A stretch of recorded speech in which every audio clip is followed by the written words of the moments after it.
चलिए समझा, यहाँ देखिएगा। कल जो मैंने आपको कलेक्टर एफिशिएंसी निकाली थी लास्ट में जो समझाई थी आपको, जो मैंने बताया था BCE, एक थी ना कलेक्टर एफिशिएंसी।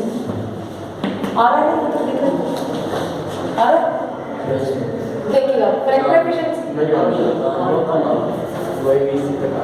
हाँ देखिए, मैंने जो आपको लास्ट लेक्चर में कलेक्टर एफिशिएंसी बताई थी, कलेक्टर एफिशिएंसी हम क्यों कहते हैं उस एफिशिएंसी, क्योंकि हमें आउटपुट हमेशा कलेक्टर में मिलती है, क्योंकि हम कॉमन एमिटर मोड को यूज करते हैं।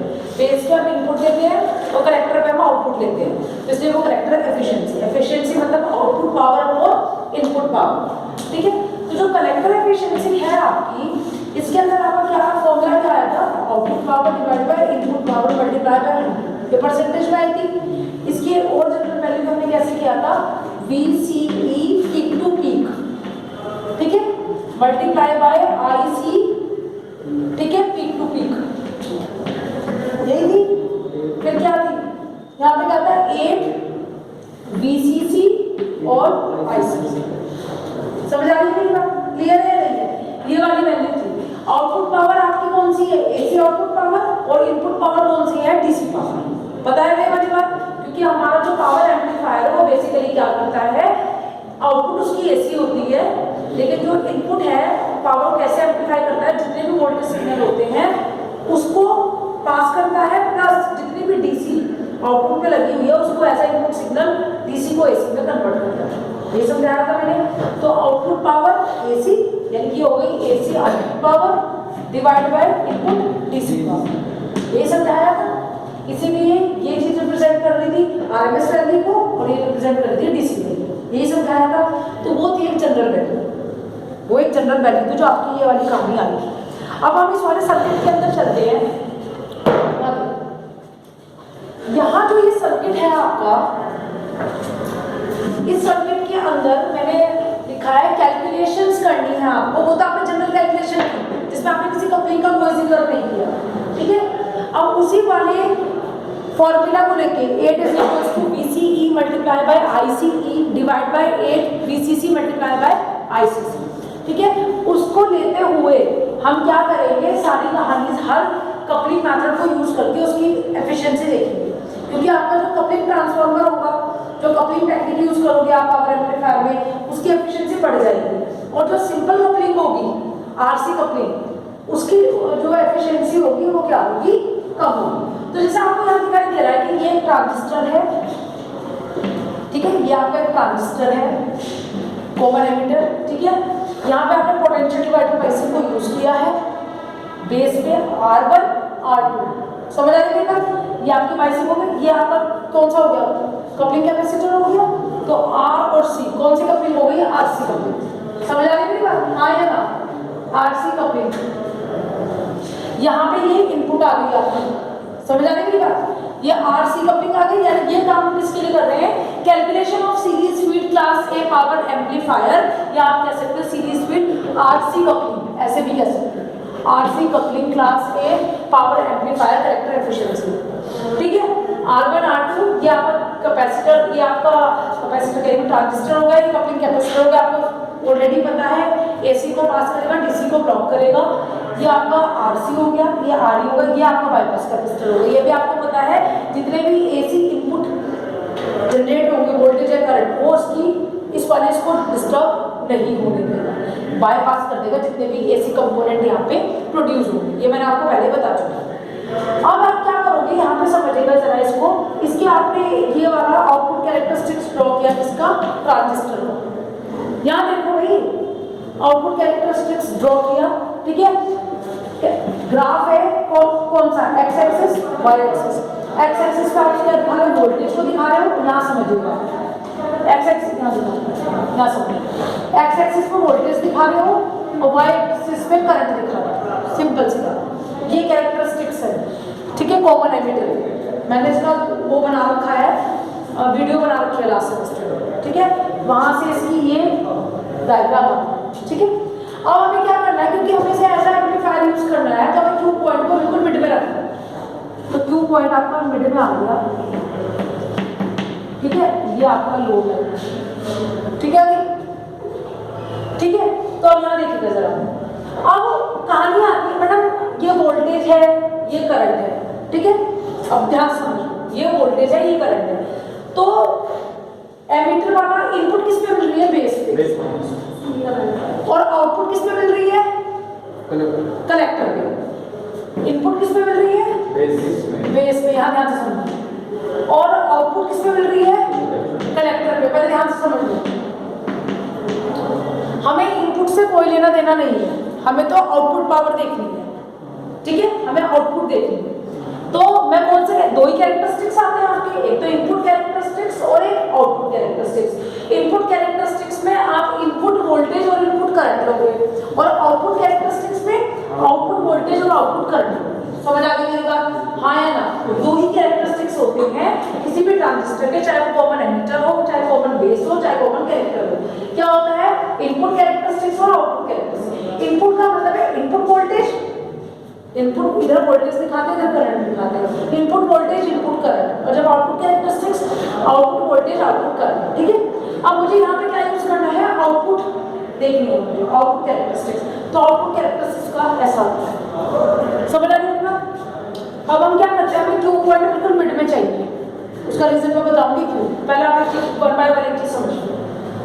तो इसको इनपुट वाले को तो मैं रब कर दूं, मेरा कुछ काम ही नहीं है, मुझे आउटपुट कैरेक्टरिस्टिक्स को देखना है। तो आउटपुट कैरेक्टरिस्टिक्स के लिए मुझे क्या क्या चीजें चाहिए, यानी मुझे आउटपुट वोल्टेज चाहिए। आउटपुट वोल्टेज कहाँ से आएगी? अगर कॉमन एमिटर है, कॉमन एमिटर यूज कर रहे हो ना, तो आउटपुट वोल्टेज क्या आएगी? पागल हो क्या? दिमाग चलता है नहीं करता है? चलता है। जीरो क्यों आएगी आउटपुट वोल्टेज? आउटपुट वोल्टेज किससे लोगे? आउटपुट साइड से, ठीक है। तो किससे मिलेगी? ये आपका ट्रांजिस्टर है, इनपुट यहाँ से मिलेगी और आउटपुट यहाँ से मिलेगी। ये क्या है? एमीटर, ये है कलेक्टर। आउटपुट कहाँ से मिलेगी? वोल्टेज क्या आ जाएगी? VCE, यही होगा। खाली VC तो हो नहीं सकता, पोटेंशियल होगा, तभी तो इलेक्ट्रॉन एक जगह से दूसरे जगह फ्लो करेगा, ठीक है। बेसिकली आप पोटेंशियल की बात करते हो, पोटेंशियल डिफरेंस होगा तभी तो इलेक्ट्रॉन आपका मूव करेगा, तभी तो आपकी करंट फ्लो होगी, ठीक है। तो आउटपुट कहाँ से मिलेगी? आउटपुट से, और जो कॉमन वाला टर्मिनल है, तो क्या आ जाएगा? VCE। करंट कहाँ से मिलेगी? करंट के लिए हमें दो का डिफरेंस सही देखना होगा, तो करंट किससे मिलेगी? कलेक्टर से। तो ये हो गया आपका IC। समझ आ गई मेरी बात? अगर मैं इनपुट देखना चाहूँ, इनपुट कैरेक्टरिस्टिक्स, तो क्या हो जाएगा? VBE, और करंट क्या आ जाएगा? I। समझ आ गई मेरी बात? क्लियर है मेरी बात? तो आपका ये मैंने यहाँ पे लिखा है, अभी इसको भूल दो, अब इसको दिमाग मत दो, अब पहले जो देखो जो मैं बता रहा हूँ। तो मैंने यहाँ पे ये ग्राफ ड्रॉ किया, जिसके एक्स एक्सिस पे मैंने वोल्टेज लिखा। वोल्टेज क्या है? Output voltage. आउटपुट वोल्टेज आप एकदम से ये बनाइए, जो सा टर्मिनल कॉमन आ रहा है उस वोल्टेज की एक टर्मिनल के साथ जिससे आउटपुट है उसके साथ लिख दीजिए। तो VCE आ गया, तो आपने VCE लिख दिया। और करंट कहाँ से आएगी? कलेक्टर से, IC। तो मैंने यहाँ पे लिखा IC। आगे मेरी बात समझ? फिर आपने क्या किया? ये ग्राफ बनता है जब आप, मैंने इस बार आपको ये वाला जो एक्सपेरिमेंट है वो उसमें करवा दूँगी, क्या कहते हैं, लैब के अंदर, क्योंकि अब इसके बाद में शायद जनवरी में तो सभी कुछ अलाउड हो जाएगा, ठीक है। वो क्या रीजन रहेगा चेंज होने का वो मैं आपको बताऊंगी। तो जनवरी में मैं आपको ये वाला कराऊंगी ताकि आपको समझ आएगी। कैरेक्टरिस्टिक्स सबसे इंपॉर्टेंट है, तो सारी पूरी इलेक्ट्रॉनिक्स में आपको सिर्फ ट्रांजिस्टर ही पढ़ना है, तो उसके बारे में आपको पता जरूर होना चाहिए कि और इन्हीं कैरेक्टरिस्टिक्स के बारे में पढ़ना है, ठीक है। अब हमने क्या किया, देखो दो चीजें आई आपकी, एक तो आया ये VCE, ठीक है, और एक आया ये IC, ठीक है। मैक्सिमम वोल्टेज क्या हो सकती है? मैक्सिमम कलेक्टर वोल्टेज क्या हो सकती है? जितनी आपकी अप्लाइड वोल्टेज है। अप्लाइड वोल्टेज क्या है? VCC। ये भी तो DC है ना, VCE भी DC है। ये मैक्सिमम क्या हो सकती है? VCC, ठीक है। समझ आ गई मेरी बात? तो मैंने क्या किया, ये मैक्सिमम वोल्टेज मैंने कहते हैं यहाँ पे मैक्सिमम वोल्टेज आते हैं, यानी 20 वोल्टेज वाले एक्सिस पे VCC तक वैल्यू आ सकती है, ठीक है। और यहाँ पे क्या आ सकती है आपकी करंट? मैक्सिमम IC आ सकती है। समझ आ रही मेरी बात? अगर मैं I को वोल्टेज और रजिस्टर के टर्म्स में लिखना चाहूँ तो मैं क्या लिखूंगी? V is equals to, sorry, I is equals to V upon R, यही होता है।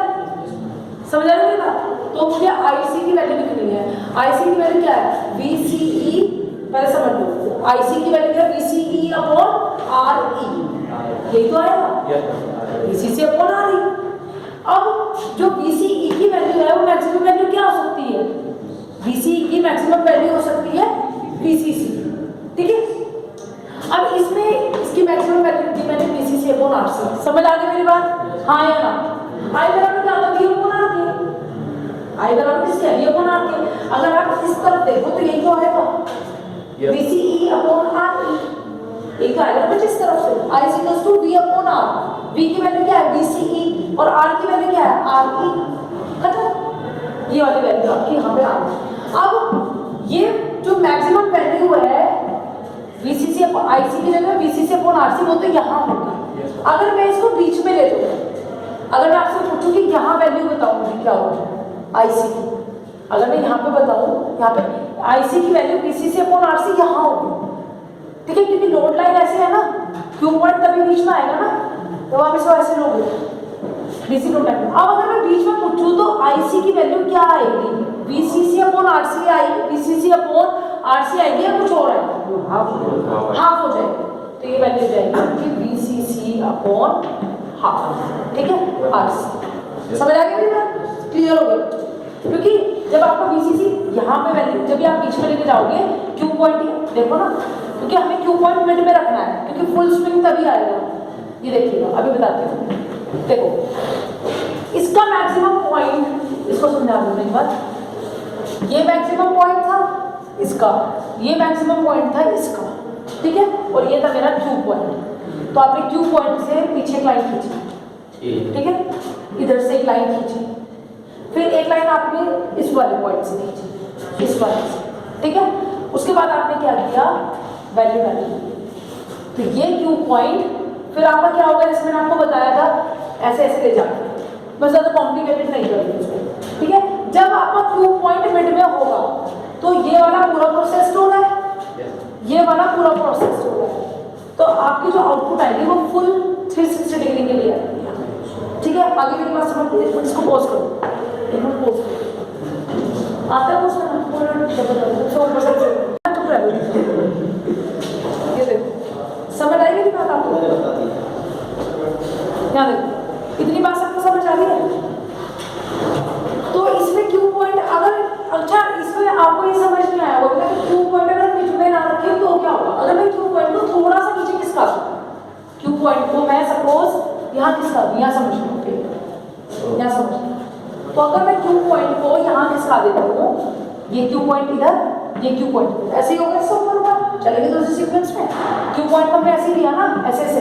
अब मैं क्यू पॉइंट को यहाँ खिसका देती हूँ, तो जैसे आप क्यू पॉइंट खिसकाओगे, ये आ जाएगा, ये आ जाएगा, और तीसरा ये भी आ जाएगा, ठीक है। हमारी जो इनपुट है वो यहाँ पे है, ऐसे, ये समझो। अभी मैं आपको बताना है, एक बार 1 मिनट में समझ आएगा। तो ये वाला तो पूरा प्रोसेस हो जा रहा है, इसका ये पॉजिटिव वाला साइड क्यू पॉइंट नीचे खिसक गया ना, तो पॉजिटिव वाला साइड वाला तो इतना ही है, ये तो इतना ही रहेगा ना, तो ये तो पूरा प्रोसेस हो जाएगा, मतलब आउटपुट पे ये तो आपको पूरा आ जाएगा। लेकिन जो आपका ये वाला पोर्शन है, आपका तो जीरो लेवल तो यहाँ खत्म हो गया ना आपका, तो ये तो कट जाएगा ना, तो फिर आपकी आउटपुट जो आपकी ये वाली आएगी वो आपकी ऐसी आएगी, कट। समझ आ रही है? क्यू पॉइंट का मिड में होने का ये मतलब है। जैसे मैंने आपको कहा कि पावर एम्पलीफायर में आपका जो क्लास ए पावर एम्पलीफायर है वो पूरे 360 डिग्री के लिए स्विंग करता है, तो वो करने के लिए क्यू पॉइंट हमेशा मिड में होना चाहिए। अगर क्यू पॉइंट ऊपर खिसक गया, मैं वो क्यू पॉइंट ऊपर खिसक गया, मतलब मिड के बाद वो कहीं भी खिसकेगा तो कुछ ना कुछ पोर्शन क्लिप होगा ही होगा, चाहे वो नीचे खिसके चाहे वो ऊपर खिसके। उस केस में क्या आ जाएगा? उस केस में आपका क्यू पॉइंट है ये वाला, ऐसे समझो, तो ये पॉजिटिव वाला क्लिप हो जाएगा, नेगेटिव वाला तो पूरा आ जाएगा, और पॉजिटिव वाला क्या हो जाएगा? ये क्यू पॉइंट तो आपका यहाँ से हो गया, यहाँ पे मैक्सिमम वैल्यू है ना, ये पूरा। अगर आपने लास्ट की वीडियो देखोगे ना, वो इसीलिए मैंने आपको पढ़ा दिया, तब आपको बहुत इजीली समझ आएगा कि मैं इसमें क्या समझा रही हूँ। कॉमन एमिटर पे मैंने उसमें कन्फिगरेशन में समझाया था, बहुत ही बढ़िया तरीके से समझ आएगा। 6, 7, 8, 8, 10 मिनट की वीडियो है, एक बार देख लेना, वो पेपर पे लेके समझाया हुआ तो आपको एकदम समझ आएगा। क्लियर है? अब ये जो मैंने आपको ये बताया कि क्यू पॉइंट को अगर हम मिड में रखते हैं तो ये फुल स्विंग करेगा, ठीक है। अभी की बात सबको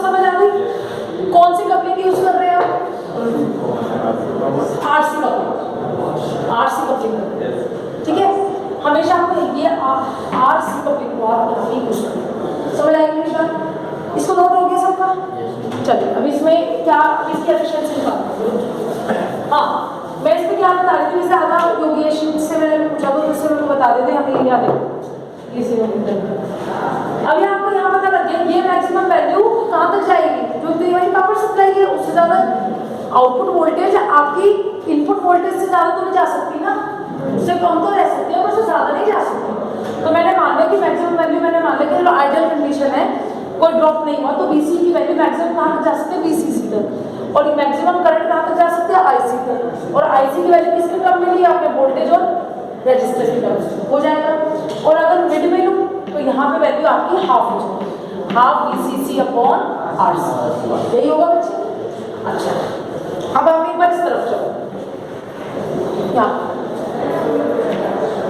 ठीक है, यहाँ पे चलो, ये पूरा बीसीसी है, यहाँ पे मिड में चलो, कितना हो जाएगा, हाफ बीसीसी, तो मैंने यहाँ पे लिखा बीसीसी वैल्यू, गलत तो नहीं लिखा, सही है। मैंने हर चीज़ को, एक बार मैंने करंट को आधा लेके बताया, करंट को बीच में समझाया है, एक बार मैंने वोल्टेज मैक्सिमम वोल्टेज को आधा लेके समझ आ गई मेरी बात। अगर आप यहाँ पे चलते तो बीसीसी बाय 2 समझ आ गई मेरी बात। अब मैं एक डेरिवेशन लिख दी हूँ, ठीक है, इसको मैं नोट कर दूँ।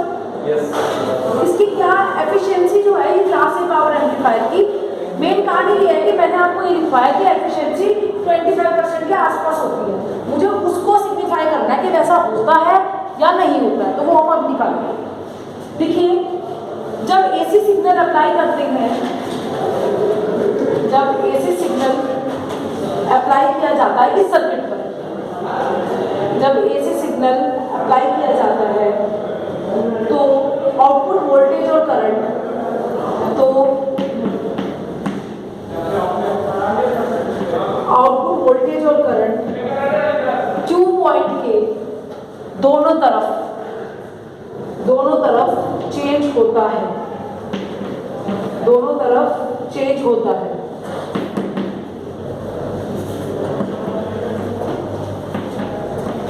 इतना देखना, कितना तो आ रहा हो, इतना आ रहा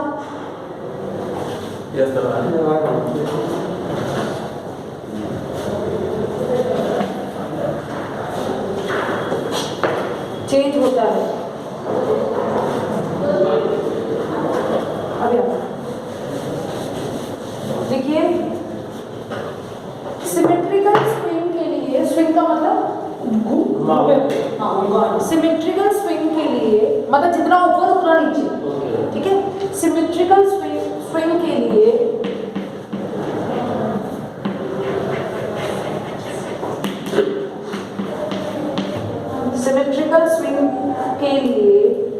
या उसी के आगे लिखिए या मैक्सिमम आउटपुट पावर के लिए, या मैक्सिमम आउटपुट पावर के लिए, पावर का मतलब हो गया वोल्टेज और करंट के लिए, है ना।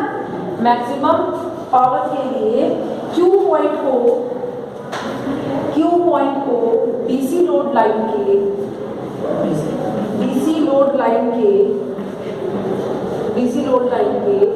सेंटर में होना चाहिए, सेंटर में होना चाहिए।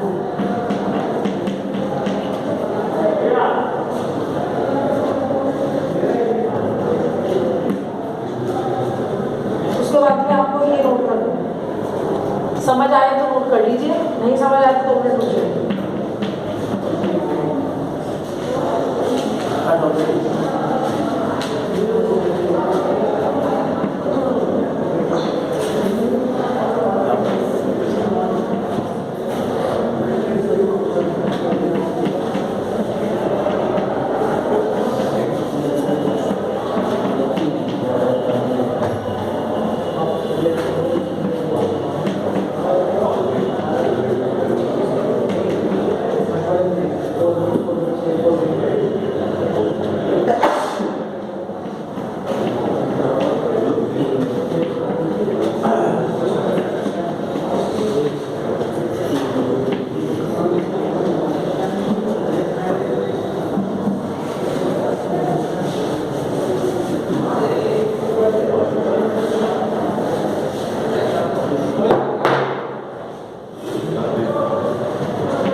2 मिनट लगेंगे आपको समझने में, अगर आप ऐसे नोट करोगे फिर आपको समझ में नहीं आएगा। देखो हमने ये कहा कि हमारा सीरीज फील्ड क्लास से योगेंद्र यहाँ समझ लीजिए, सीरीज फील्ड क्लास से पावर एम्पलीफायर में जिसमें हम आरसी कपलिंग को यूज कर रहे हैं उसमें हम ये कह रहे हैं, कल मैं ट्रांसफार्मर कपलिंग समझाऊंगी और यहाँ ट्रांसफार्मर क्या कौन सी कर रहा है, आरसी कपलिंग कर रहा है।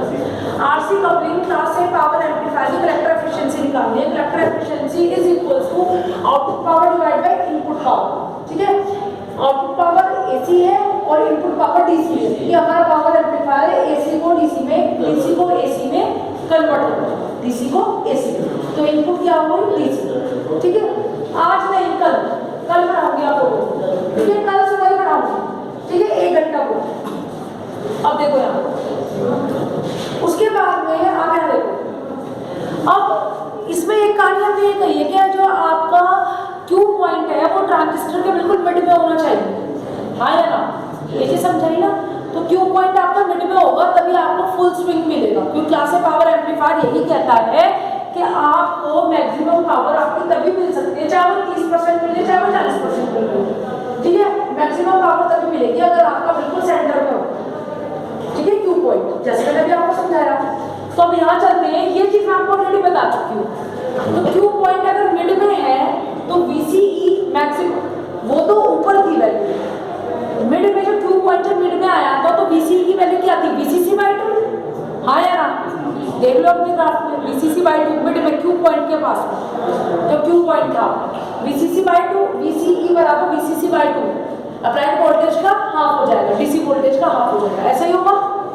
फिर आपका करंट आया था IC बराबर, सबसे ऊपर पॉइंट पे क्या था, VCC/RC, लेकिन बीच में क्या हो गया था, क्योंकि VCE/RC था तो VCE की वैल्यू हमें VCC मिली, VCC की वैल्यू क्या हो गई, वहां पे VCC की वैल्यू क्या होगी, VCC/2, तो IC की वैल्यू मिड में क्या हो जाएगी, IC is equal to VCC divide by 2RC।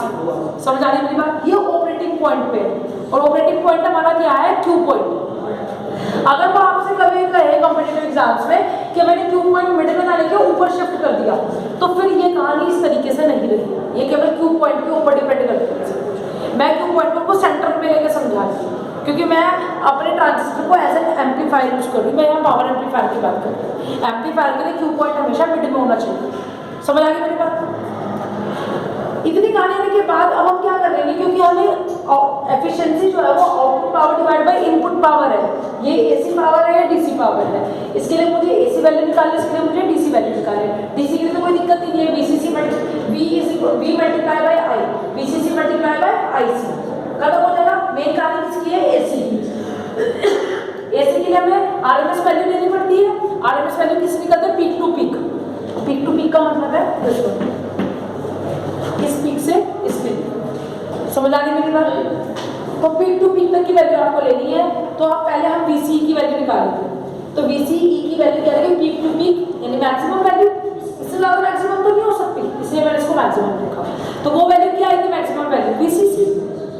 देखिए ना, ये ग्राफ था ना आपका, ये VCE था, मैंने बताया था ये मैक्सिमम VCC तक आ सकता है, ये तो बताया था मैंने, तो मैंने यहाँ पे लिख दिया VCC, उससे ज़्यादा तो नहीं कन्वर्ट कर सकता।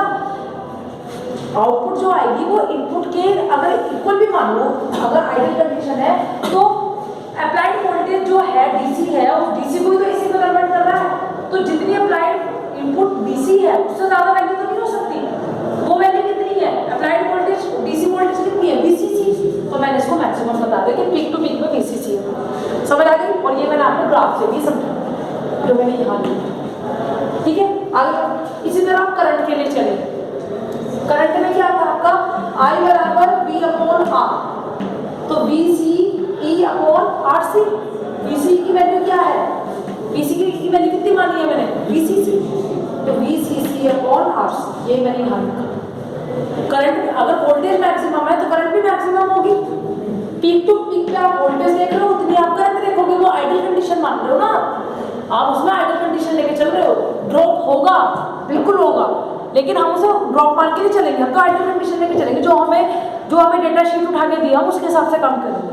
समझ आ गई मेरी बात, क्लियर है नहीं है, ठीक है। ये आप क्यों ऑपरेटिंग पॉइंट की कहानी सिर्फ यहाँ तक थी, ये अलग से आपने निकाला आइडियल कंडीशन में, फिर इसी तरह आउटपुट पावर मैक्सिमम निकालोगे तो क्या वैल्यू आ जाएगी, VCE multiply by IC divide by 8। ये आप परसों निकाल चुके हैं, परसों वाले में मैंने ये निकाला है, VCE मल्टीप्लाई बाय IC, जो आउटपुट मैक्सिमम आई थी वो यहाँ से आ जाएगी इन्हीं वैल्यूज को रख के। समझ आ गया मेरी बात। उसके बाद हम चले इसके ऊपर, वहाँ के बाद में आप यहाँ चलो, यहाँ ठीक है। फिर आपने क्या किया, आउटपुट पावर जो भी आपकी आई है, ये फॉर्मूला आया था आपका परसों आपका ये वाला फॉर्मूला आया था। तो ये वाली जो वैल्यूज है दो, रितेश को मत, ये जो दो वैल्यूज हैं आपकी, ये आप आउटपुट पावर में रखोगे, जो मैंने परसों फॉर्मूला निकलवाया है ये वाला, ठीक है, जो बेसिक करेक्टर एफिशिएंसी निकाली, इसके अंदर आप ये वाली वैल्यूज को पुट करोगे। यहाँ से कर लो पहले सुशील, इस वाले में ये आउटपुट मैक्सिमम में जो वैल्यू पुट करोगे, AC की दी है तो क्या आ जाएगी, VCE की वैल्यू क्या आ रही है, VCC और मल्टीप्लाई बाय IC की वैल्यू क्या है, VCC upon RC divide by 8। ये फॉर्मूला आप लिख भी लो चाहे कि पिछले फॉर्मूले से जो हमने निकाला, ठीक है। जैसे इसको सॉल्व करो तो VCC का V का स्क्वायर CC अपॉन RC, ठीक है, डिवाइड बाय 1, ऐसे ऊपर करोगे, इससे मल्टीप्लाई करोगे 8RC, ठीक है। ये तो हो गई AC। अब हम चलेंगे DC में कोई दिक्कत ही नहीं है। DC की तो पावर होगी मैक्सिमम वैल्यू जो वोल्टेज अप्लाई है, P = VI, V कौन सी होगी, VCC, और I होगी IC, दोनों DC करंट है, तो VCC मल्टीप्लाई बाय IC। अब IC की जो वैल्यू थी, देखो यहाँ पे IC की जो वैल्यू थी आपने उसको कन्वर्ट कर लिया VCC में, VCC upon 2RC, operating point पे आपने पहले ही निकाल के रख रखा है, तो आप इसको 2RC, तो इसकी आ जाएगा VCC का स्क्वायर अपॉन 2RC। अब हमें पता है एफिशिएंसी होती है output power divide by input power multiply by 100 in percentage, ठीक है। तो आपने ये कौन सी पावर है, AC पावर, ये है DC पावर, आपने AC की जगह AC लिखा, DC की जगह DC लिखा, ठीक है। ये पूरी कहानी आ गई। जो कटर से काट दो, तो पूरा कटने के बाद यहाँ जो वैल्यू बचेगी ये आपकी 25% ये कट आ जाएगी सारी वैल्यू, VCC स्क्वायर से VCC स्क्वायर कट जाएगा, ठीक है, RC से RC कट जाएगा, 4 कट जाएगा, तो 1/4 मल्टीप्लाई बाय 100 कितना होगा, 25, तो 25% एफिशिएंसी है। तो यही मैंने लिखा था 50% के बीच में लिखा है मैंने क्लासिक पावर एम्पलीफायर। इसे देखो, जो आपकी RC कपलिंग है उसमें जो आपका क्या आएगा 25% की आएगी, इवन इससे भी कम आएगी। आइडियली अगर देखोगे, मतलब प्रैक्टिकली देखोगे तो इससे भी कम आएगी 25% से। अगर आप इसी क्लासिक पावर एम्पलीफायर की ही सीधी स्पीड एफिशिएंसी को बढ़ाना चाहते हो तो आप वहाँ कपलिंग मेथड को चेंज कर दोगे। वहाँ पे आप क्या कर दोगे, ट्रांसफॉर्मर कपलिंग को यूज करोगे, जो आप यहाँ ऐसे कर रहे हो ना, ऐसे वहाँ पे आप क्या करोगे, ट्रांसफॉर्मर कपलिंग को यूज करोगे।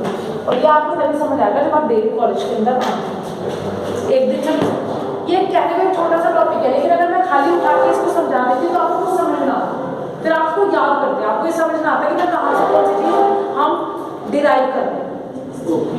कॉन्सेप्ट ये है कि आप उस चीज़ को समझें कि कहाँ से निकल के आई चीज़, समझ आएगी मेरी बात।